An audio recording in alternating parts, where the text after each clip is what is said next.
Río de Janeiro.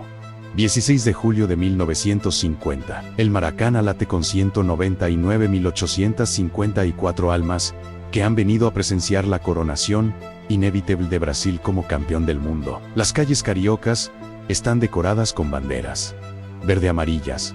Los periódicos ya han impreso titulares victoriosos. La radio transmite canciones celebratorias. Faltan apenas 90 minutos para que Brasil conquiste su primera Copa del Mundo en casa, ante su gente, coronando una década de reconstrucción, después de la guerra más devastadora de la historia. Solo Uruguay se interpone en el camino. Un equipo pequeño de un país diminuto, que nadie toma en serio. La final es una formalidad, o al menos eso creen todos, pero el fútbol tiene memoria. Recuerda a los soberbios, castiga a los confiados, premia a quienes luchan cuando nadie les da oportunidad.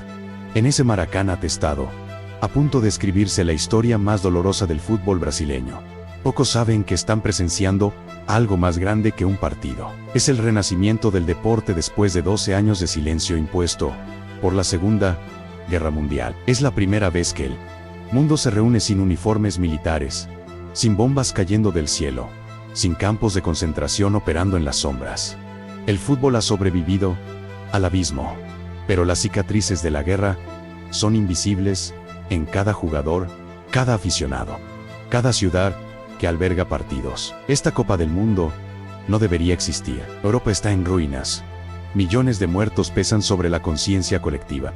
Economías destrozadas luchan por alimentar a sus poblaciones. Pero Jules Rimet, el presidente de la FIFA, que salvó físicamente el trofeo durante la ocupación nazi de Francia, insiste en que el mundo necesita fútbol para sanar.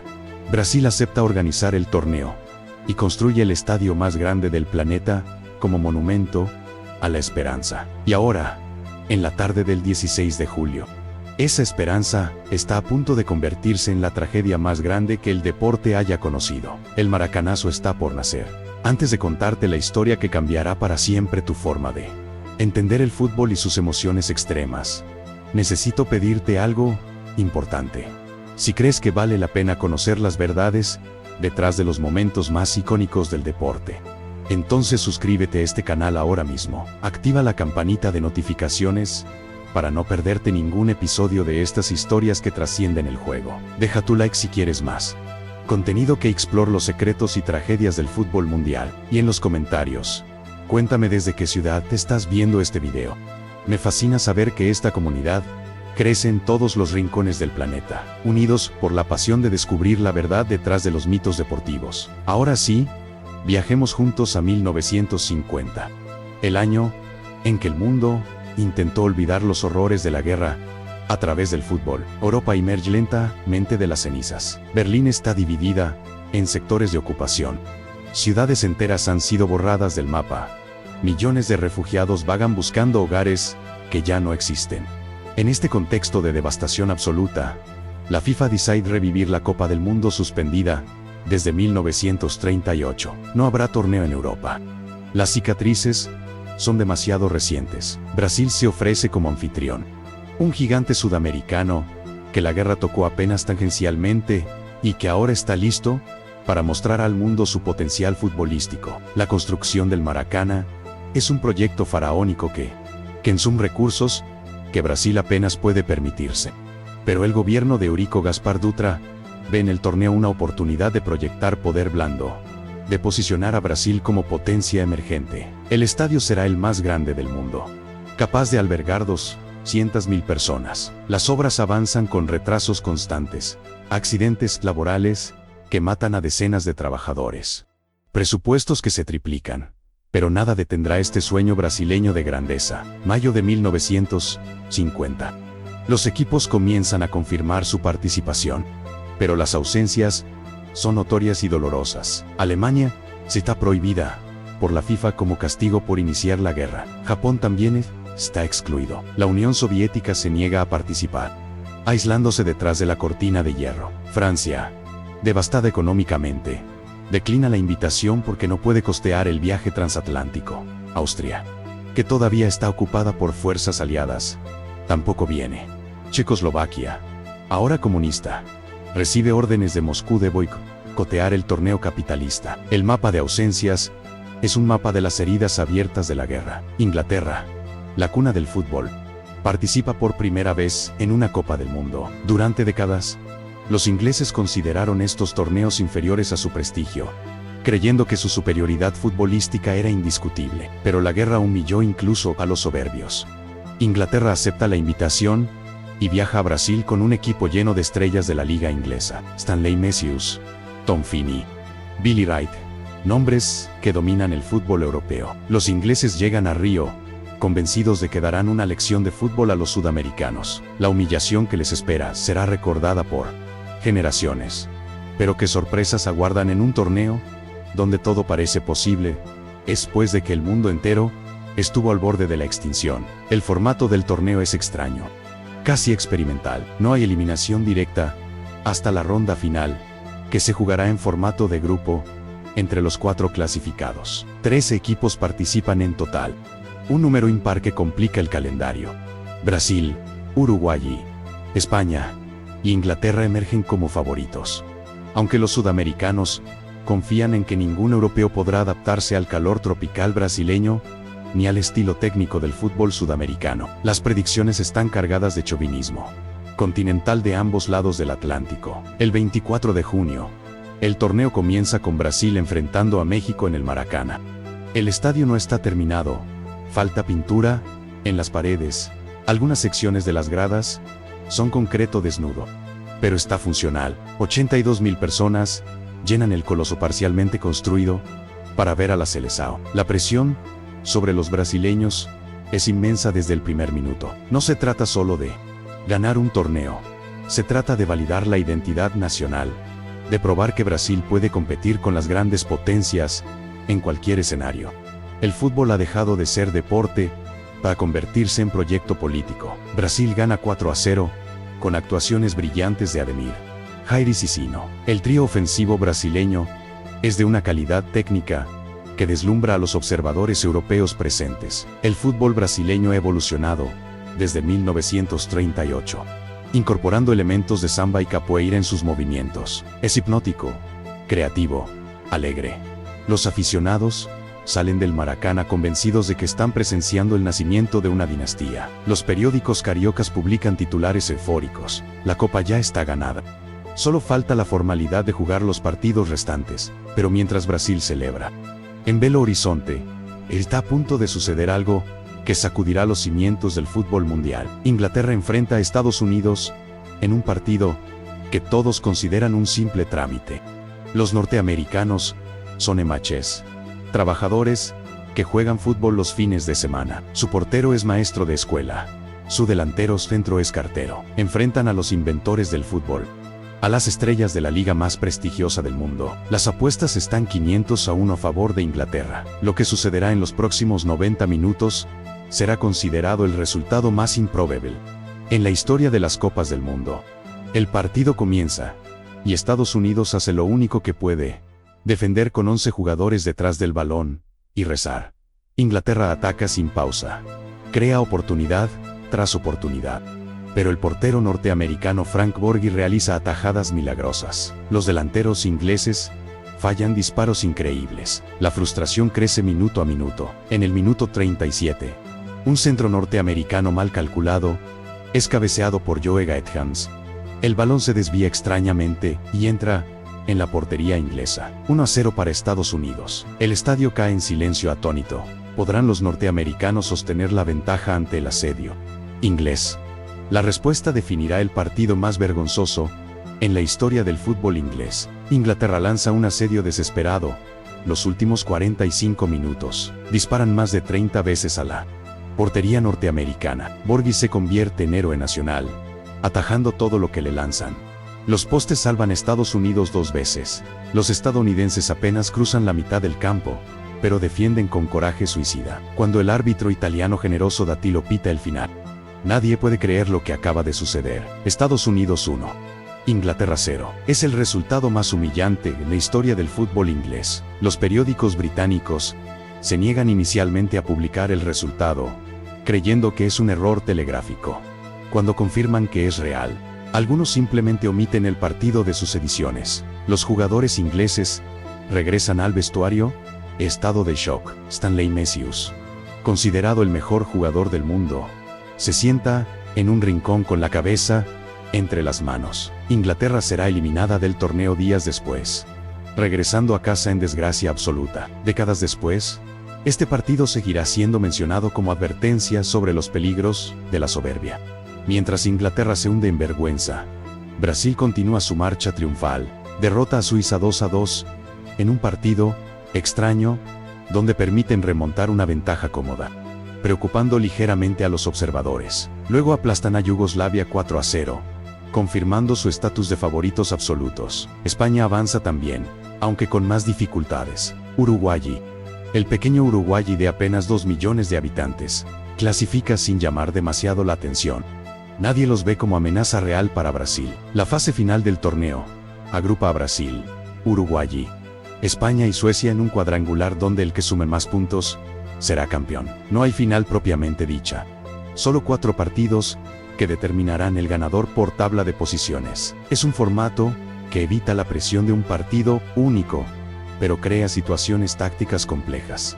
Brasil comienza con ventajas psicológica enorme, juega en casa, tiene la mejor ofensiva del torneo y cuenta con el apoyo de un país entero que ya se considera campeón antes de que ruede el balón. El 9 de julio, Brasil enfrenta a Suecia en el primer partido de la fase final. El Maracaná está completo con 140.000 personas. La presión es sofocante, pero los brasileños la manejan con brillantez. Ganan 7-1 en una exhibición ofensiva que queda para la historia. Ademir anota 4 goles, Chico 2 goles, y el equipo juega un fútbol de otro planeta. Suecia es humillada, España observa aterrorizada desde las tribunas, y Uruguay toma notas mentales. El mensaje es claro: Brasil es imparable. La copa está decidida, o eso parece. 2 días después, Uruguay enfrenta a España en Sao Paulo. Los uruguayos necesitan ganar para mantener vivas sus esperanzas matemáticas. Juegan con pragmatismo sudamericano, defendiendo con orden y atacando con eficiencia letal. Gigia marca 2 goles en una victoria 2-2 que sorprende a los españoles. Uruguay suma puntos, pero nadie cree que puedan alcanzar a Brasil. Las matemáticas son simples. Brasil necesita solo empatar contra Uruguay en el último partido para ser campeón. Un empate y la copa es suya. Es una ventaja tan cómoda que ya se están planeando celebraciones oficiales. El 13 de julio, 3 días antes del partido decisivo, Río de Janeiro está en modo festivo prematuro. Las tiendas venden banderas brasileñas por millones. Los niños cantan canciones sobre la victoria inevitable. El alcalde de Río ha planeado un desfile triunfal para el día después del partido. El equipo brasileño entrena con una confianza que roza la soberbia. Flavio Costa, el entrenador, intenta advertirles sobre los peligros de subestimar a Uruguay, pero sus palabras se pierden en el ruido de la euforia nacional. Brasil se ha coronado campeón antes de tiempo.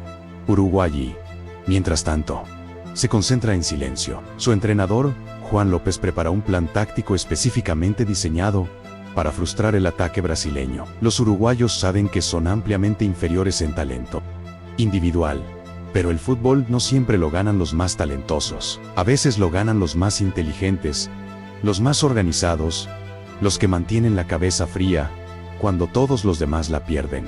Uruguay estudia videos del partido contra Suecia, identificando debilidades en la defensa brasileña que nadie más ha notado. Tienen un plan, pero necesitarán también una dosis enorme de suerte. La tarde del 16 de julio, horas antes del partido, las calles de Río son un carnaval anticipado. La gente camina hacia el Maracaná con sonrisas y banderas, convencidos de que van a presenciar historia. Los periódicos han impreso ediciones especiales con fotos del equipo brasileño y el titular: estos son los campeones del mundo. La radio transmite desde temprano, recordando cada gol del torneo, cada jugada brillante. En los vestuarios del Maracaná, todavía horas antes del encuentro, ya hay una diferencia notable. Brasil está relajado, casi festivo. Uruguay está tenso, concentrado, con miradas de determinación feroz. ¿Será suficiente la determinación uruguaya contra el talento brasileño y el apoyo de 200.000 almas? Las próximas horas responderán en esta pregunta de manera brutal. 3 de la tarde. Los equipos salen al campo del Maracaná, ante un rugido que sacude los cimientos del estadio. 200.000 personas. La mayor asistencia a la historia del fútbol hasta ese momento. Llenan cada centímetro del coloso de concreto. El calor es sofocante. La humedad insoportable. Pero nadie lo nota. Brasil viste su tradicional camiseta blanca. Uruguay y su celeste característica. El árbitro inglés George Aride reúne a los capitanes, da las instrucciones finales y hace sonar el silbato inicial. La historia está por escribirse con tinta de tragedia. Brasil ataca desde el primer segundo. Cicino, Ademir, Jair, Chico. Los nombres que han aterrorizado a todos los rivales se lanzan sobre la defensa uruguaya con oleadas incesantes.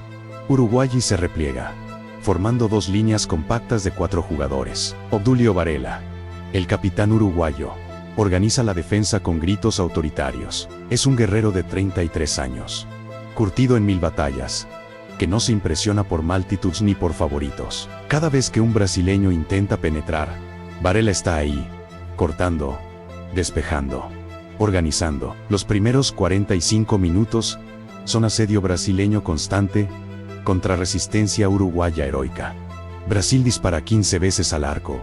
Uruguay apenas cruza la mitad del campo. Maspoli, el portero uruguayo, realiza 3 atajadas extraordinarias que mantienen el 0-0. Las tribunas ragan con cada aproximación brasileña, pero el gol no llega. En el entretiempo, Brasil regresa al vestuario ligeramente frustrado. Costa les recuerda que solo necesitan un empate, que deben mantener la calma. Uruguay, en cambio, celebra haber sobrevivido los primeros 45 minutos. Varela reúne a sus compañeros y les dice algo que quedará en la historia. Los de afuera están todos locos. Dentro de la cancha, somos 11 contra 11. La segunda parte comienza y Brasil intensifica la presión. Necesitan romper este empate para calmar los nervios. En el minuto 47, Friaca recibe un pase de Ademir. Se acomoda y dispara cruzado. El balón entra junto al poste. 1-0 para Brasil. El Maracaná explota en celebración apocalíptica.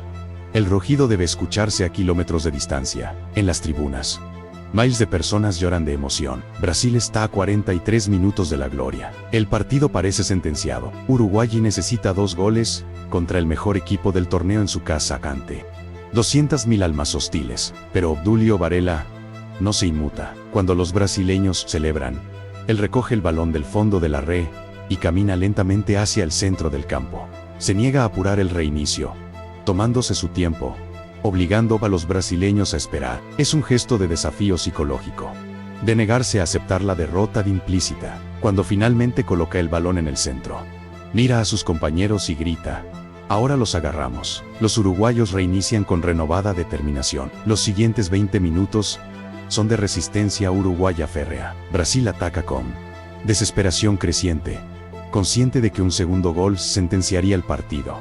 Pero algo ha cambiado en la dinámica. Uruguay ya no solo defiende, comienza a salir en contragolpes peligrosos. Gigia, el extremo derecho uruguayo, encuentra espacios en la banda contra Bigode, el lateral brasileño, que se aventura demasiado al ataque. En el minuto 66, un contragolpe uruguayo termina con un centro de Gigia que Schiaffino recibe en el área. El uruguayo controla, se gira y dispara. Barbosa, el portero brasileño, se estira pero no llega. 1-1. El silencio en el Maracaná es sepulcral. ¿Cómo reaccionará Brasil ante este golpe inesperado? La respuesta determinará si esto será celebración o tragedia histórica. El empate golpea a Brasil como puñetazo al estómago. En las tribunas, las celebraciones se congelan, las sonrisas desaparecen, la realidad se impone brutalmente. Brasil necesita otro gol. El empate ya no le sirve. Deben ganar. La presión, que era enorme, se multiplica exponencialmente. Los jugadores brasileños, que habían jugado relajados toda la tarde, de repente sienten el peso de 200.000 expectativas sobre sus hombros. Algunos comienzan a mostrar nerviosismo, en pases simples, en controles que antes hacían con los ojos cerrados. Uruguay, en cambio, crece. Han igualado al favorito en su casa. La hazaña les inyecta confianza sobrenatural. Varela organiza ahora no solo la defensa, sino también los ataques. Gigia continúa encontrando espacios contra Bigode, quien claramente está sufriendo el desgaste físico y mental. Costa intenta hacer cambios tácticos desde el banquillo, pero sus jugadores están en shock parcial, incapaces de procesar instrucciones complejas. El partido que debía ser celebración se está convirtiendo en pesadilla. Minuto 79. 11 minutos para el final. Uruguay lanza otro contragolpe. Giggia recibe en la derecha. Encara a Bigode nuevamente. El lateral brasileño está exhausto. Sus piernas ya no responden. Giggia lo supera con facilidad y se interna en el área. Tiene dos opciones: centrar buscando a Schiaffino o disparar directamente. Escoge la segunda. El disparo es desde ángulo imposible, pero Giggia lo ejecuta con precisión milimétrica. El balón viaja pegado al piso, rozando el primer poste. Barbosa se lanza tarde. 2-1 para Uruguay. El Maracaná se convierte en morgue. 200.000 personas se quedan congeladas en incredulidad absoluta. Algunos comienzan a llorar inmediatamente. Otros simplemente se sientan en silencio, incapaces de procesar lo que acaban de presenciar. En las tribunas de prensa, los periodistas, que habían escrito crónicas victoriosas, deben destruirlas y empezar de nuevo. En las calles de Río, donde millones escuchan por radio, el silencio se extiende como plaga. Brasil, que estaba a 40 minutos de la gloria, ahora necesita 2 goles en 11 minutos para evitar la mayor humillación de su historia. Los últimos 11 minutos son agonía brasileña. Atacan con desesperación desorganizada, lanzando balones al área sin criterio táctico. Uruguay defiende con todo, con uñas y dientes. Varela corta cada ataque, cada centro, cada intento. Maspoli ataja lo que debe atajar y despeja lo que no. El reloj avanza con lentitud cruel. 5 minutos. 4, 3, 2. Brasil sigue atacando pero sin convicción, sin creer ya en la remontada. Cuando Oride finalmente pita el final, el silencio en el Maracaná es absoluto por 3 segundos eternos. Luego comienza el llanto colectivo. 200.000 personas lloran simultáneamente. Es un sonido que ningún presente olvidará jamás. Los jugadores brasileños se dejan caer sobre el césped. Algunos lloran desconsoladamente, otros simplemente miran al cielo buscando explicaciones que no existen. Barbosa, el portero que no pudo detener el disparo de Giggia, quedará marcado de por vida. Durante décadas cargará con la culpa de este momento. En 1993, 43 años después, visitará la casa de una mujer que le dirá: usted es Barbosa, ¿verdad? El máximo castigo en Brasil es 30 años de prisión. Pero yo llevo más de 40 pagando por un crimen que no cometí. Los uruguayos, en contraste, celebran con la conciencia de haber logrado lo imposible. 11 hombres han derrotado a un país entero. Varela levanta a sus compañeros. Les recuerda que acaban de escribir la página más gloriosa en la historia del fútbol uruguayo. Giggia, el hombre que marcó el gol decisivo, será héroe nacional hasta su muerte en 2015. Años después dirá: solo 3 personas callaron el Maracaná. Frank Sinatra, el Papa Juan Pablo II y yo. Es una broma, pero también una verdad incómoda. Las semanas siguientes al maracanazo revelarán el verdadero costo emocional de la derrota. Brasil entra en luto nacional no oficial. La gente camina por las calles como zombies. Los suicidios aumentan, notablemente en Río y Sao Paulo. Flavio Costa, el entrenador, recibe amenazas de muerte y debe abandonar el país temporalmente. Barbosa vive el resto de su vida como paria social, culpado por millones de una derrota que fue responsabilidad colectiva. Incluso décadas después, cuando visita una tienda y toca una réplica de la Copa del Mundo, el dueño le dice: no la toque, usted es gafe. Brasil tomará medidas drásticas para asegurar que algo así nunca vuelva a suceder. Cambian el uniforme nacional, abandonando la camiseta blanca maldita por la amarilla que conocemos hoy. Contratan psicólogos deportivos, algo revolucionario para la época. Invierten en infraestructura de formación juvenil. La derrota de 1950 se convierte en trauma fundacional que motiva a generaciones futuras. Pelé, que tiene solo 10 años, en 1950, y escucha el partido por radio, promete a su padre lloroso que algún día ganará una Copa del Mundo para Brasil. Cumplirá esa promesa en 1958. Uruguay, mientras tanto, vive su momento de gloria máxima. El barco que trae al equipo de regreso desde Brasil es recibido en Montevideo por cientos de miles de personas, prácticamente la mitad de la población del país. Es una celebración que durará semanas. Varela se convierte en figura política. Giggia en leyenda viviente, pero Uruguay también paga un precio. Nunca volverá a alcanzar estas alturas. El Maracanazo será el cenit de su historia futbolística. Ganarán otra copa en 1954. Pero en 1950 lograron algo más grande que un título. Probaron que el tamaño de una nación no determina el tamaño de su corazón. El Maracanazo trasciende el fútbol. Se convierte en metáfora sobre soberbia y humildad. Sobre certezas que resultan ser ilusiones. Los brasileños aprendieron dolorosamente que ninguna victoria está garantizada hasta que el árbitro pita el final. Los uruguayos demostraron que 11 hombres organizados y mentalmente fuertes pueden derrotar a 180 millones de expectativas. Es una lección que resuena en cada Copa del Mundo desde entonces. En los años siguientes, académicos estudiarán el Maracanazo como fenómeno sociológico. Como una derrota deportiva puede afectar tan profundamente a toda una nación. ¿Qué dice sobre la identidad brasileña que un partido de fútbol causara trauma colectivo? Comparable a desastres naturales. Los psicólogos analizan el comportamiento de masas. Como 200.000 personas pueden pasar de euforia absoluta a depresión profunda en 90 minutos. Es un caso de estudio sobre emociones colectivas sin precedentes en la historia moderna. Para los jugadores involucrados, el Maracanazo define el resto de sus vidas de maneras que ninguno podría anticipar. Cicino, considerado el mejor jugador del torneo, carga con la frustración de nunca haber ganado una Copa del Mundo. Cada vez que Brasil gana posteriormente, siente la punzada de que pudo ser él. Ademir, el goleador del torneo con 9 goles. Es recordado más por el partido que no ganó que por todos los que sí ganó. Es la cruel ironía del deporte. La derrota deja cicatrices más profundas que cualquier victoria. Barbosa, el portero, tiene el destino más trágico. Durante 43 años, lleva la cruz del gol de Giggia. En los años 60, intenta reconciliarse con el pasado visitando escuelas y hablando con niños. Pero siempre hay alguien que le recuerda 1950. En 1963, cuando Brasil gana su segundo mundial, alguien le pregunta ¿y ahora puede perdonarse? Responde: no soy yo quien debe perdonarme.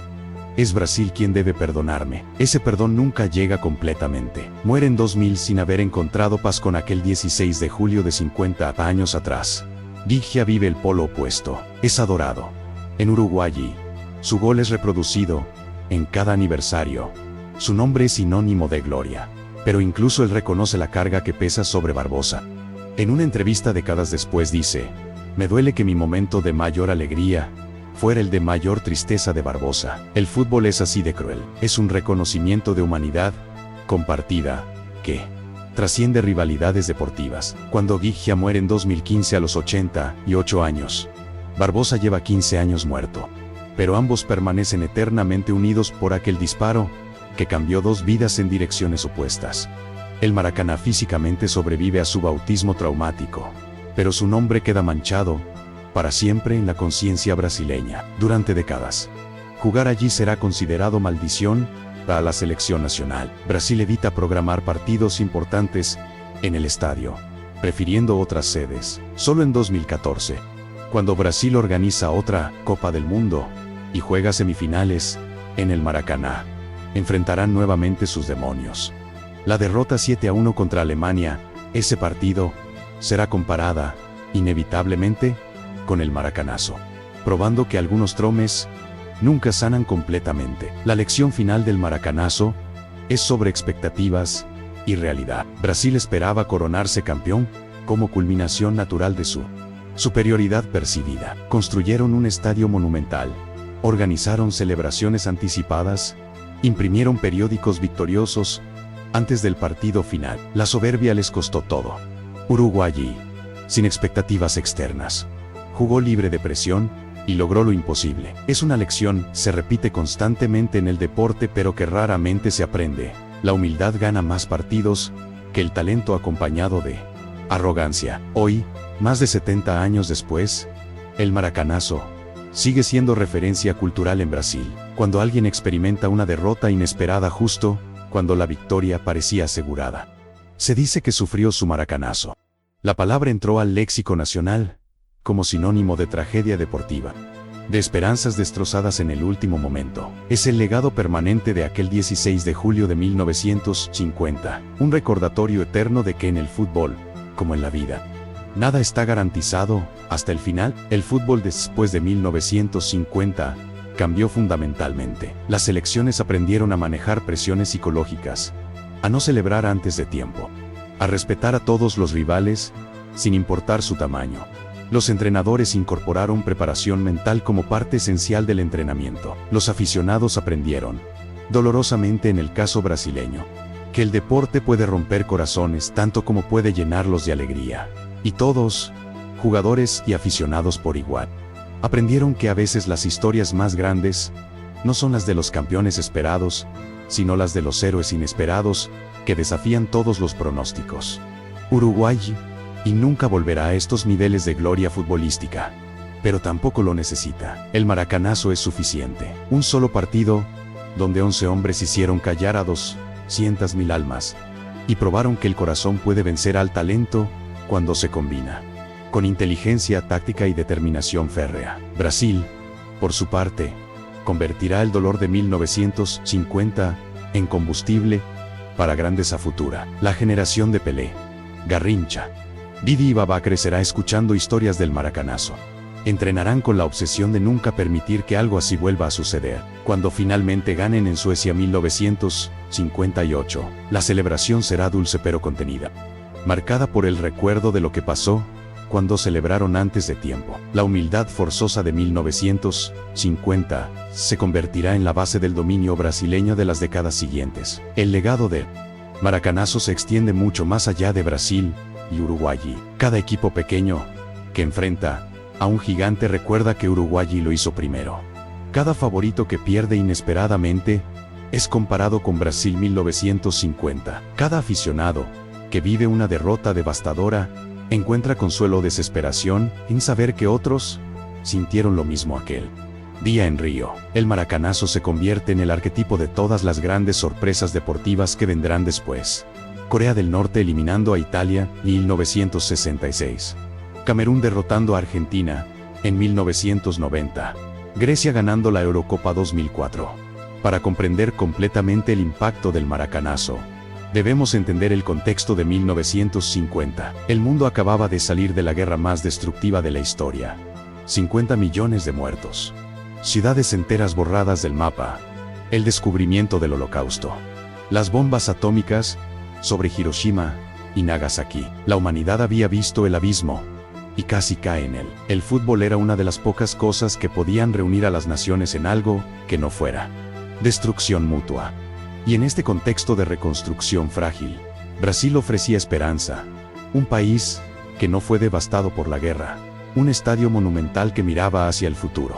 Una celebración de vida después de años de muerte. Cuando esa esperanza se desvaneció en 90 minutos, el dolor fue más profundo que simplemente perder un partido de fútbol. Fue la sensación de que, incluso las certezas más básicas podían ser arrancadas en un instante. Fue el recordatorio brutal de que la vida no garantiza finales felices, solo porque los merecemos, o los necesitamos desesperadamente. Brasil en 1950 aprendió lo que el mundo había aprendido durante la guerra: que el sufrimiento puede llegar sin advertencia, que la tragedia no respeta planes ni expectativas, que a veces simplemente perdemos sin razón justa. Los periodistas presentes que en el Maracaná aquel día describirían escena posterior al partido como apocalíptica. 200.000 personas saliendo del estadio en silencio absoluto, solo interrumpido por sollozos. Hombres adultos llorando abiertamente en las calles. Mujeres consolando a extraños. Niños preguntando a sus padres qué había salido mal. Las celebraciones preparadas para después del partido fueron canceladas silenciosamente. Los fuegos artificiales permanecieron sin explotar. Las bandas de música guardaron sus instrumentos sin tocar una nota. Río de Janeiro, la ciudad del carnaval y la alegría, se convirtió en ciudad fantasma por días. Hubo consecuencias políticas también. El presidente Dutra había invertido enormes sumas en el torneo, esperando capitalizar políticamente la victoria. Su popularidad cayó precipitadamente después del maracanazo. Los opositores políticos lo culparon por haber gastado recursos en fútbol cuando Brasil tenía necesidades más urgentes. El Estadio Maracaná, que debía ser monumento a la gloria brasileña, se convirtió en recordatorio permanente de la mayor humillación nacional durante años. Políticos evitarán mencionarlo en discursos por miedo a reavivar memorias dolorosas. En Uruguay, el contraste no podría ser mayor. El pequeño país de 2 millones de habitantes celebró durante semanas. El gobierno declaró feriado nacional, se acuñaron monedas conmemorativas, se erigieron estatuas de los jugadores. Obdulio Varela fue ofrecido un puesto en el Congreso, que rechazó porque quería seguir jugando fútbol. El país entero vivió un momento de euforia colectiva que compensaba décadas de ser ignorados por las grandes potencias. Uruguay había probado que David podía vencer a Goliat si tenía la estrategia correcta y el corazón suficiente. Pero incluso en Uruguay, con el tiempo, surgió conciencia sobre el costo humano del maracanazo. Cuando Giggia en sus últimos años visitó Brasil para programas de televisión, fue recibido con mezcla extraña de respeto y resentimiento. Los brasileños admiraban su logro, pero no podían olvidar el dolor que causó. Giggia, sensible a esto, siempre hablaba con respeto sobre Brasil y sobre Barbosa específicamente. En una entrevista de emotiva años antes de morir, dijo: "Mi gol le dio alegría a Uruguay, pero le quitó alegría a millones de brasileños. El fútbol es así. La felicidad de unos es la tristeza de otros. Ojalá pudiera haber sido diferente". Esta conciencia sobre la dualidad del deporte, que cada victoria requiere una derrota, que cada héroe crea involuntariamente víctimas, es quizás la lección filosófica más profunda del maracanazo. El fútbol nos permite experimentar emociones extremas en un contexto relativamente seguro, pero esas emociones son reales y pueden dejar cicatrices duraderas. Los aficionados que lloraron en el Maracaná experimentaron dolor genuino, aunque solo fuera un partido. Los jugadores que llevaron la culpa durante décadas sufrieron trauma real, aunque solo fuera deporte. La historia del maracanazo también nos enseña sobre narrativas y cómo las construimos. Brasil había construido una narrativa donde eran los héroes destinados a la gloria. Uruguay era apenas un obstáculo menor en esa narrativa. Cuando la realidad contradijo la narrativa, el shock fue devastador. Hoy entendemos mejor que las narrativas son construcciones humanas, no destinos predeterminados. Pero en 1950, en un mundo que acababa de sobrevivir al caos absoluto de la guerra, la gente necesitaba desesperadamente creer en narrativas predecibles, en finales felices garantizados. El maracanazo destruyó esa ilusión confortante. Con los años, el maracanazo se ha convertido en parte fundamental de la identidad brasileña, tanto como sus 5 títulos mundiales posteriores. Los brasileños hablan de 1950 con mezcla de dolor y orgullo perverso. Dolor por la derrota, pero orgullo de que su pasión por el fútbol sea tan profunda que una derrota pueda afectar a toda la nación. Es una cicatriz que llevan con dignidad extraña, recordatorio de que aman este deporte hasta niveles que pueden considerarse irracionales, pero que son profundamente humanos. Hoy, cuando visitamos el Maracaná renovado, las placas conmemorativas hablan de los mundiales de 2014, los Juegos Olímpicos de 2016, los grandes partidos de clubes. Pero cualquier brasileño mayor de 60 años te dirá que el verdadero significado del estadio se escribió aquel 16 de julio de 1950. Fue el día en que aprendieron que el fútbol puede romper corazones, que las certezas son ilusiones, que incluso 200.000 voces pueden ser silenciadas por 11 hombres determinados. Fue el día en que el Maracaná se convirtió en catedral no de victorias y no de humildad forzosa, en monumento no a las glorias y no a la capacidad humana de sobrevivir incluso las derrotas más devastadoras y eventualmente convertirlas en fortaleza. El maracanazo permanece como el mayor choque en la historia del fútbol precisamente porque contenía todos los elementos de tragedia griega perfecta: soberbia, destino, caída inevitable, catarsis colectiva. Y como todas las grandes tragedias, nos enseña algo fundamental sobre la condición humana: que somos vulnerables, que nada está garantizado, que debemos mantener humildad incluso en momentos de aparente triunfo, y que del dolor más profundo puede eventualmente surgir sabiduría y fortaleza. Brasil perdió un partido en 1950, pero ganó una lección que los convertiría en la nación más exitosa en la historia de las Copas del Mundo. Uruguay ganó un partido y se aseguró inmortalidad en la memoria del fútbol, y todos nosotros, décadas después, seguimos aprendiendo de lo que sucedió aquel día, cuando el mundo del fútbol cambió para siempre en el estadio más grande del mundo.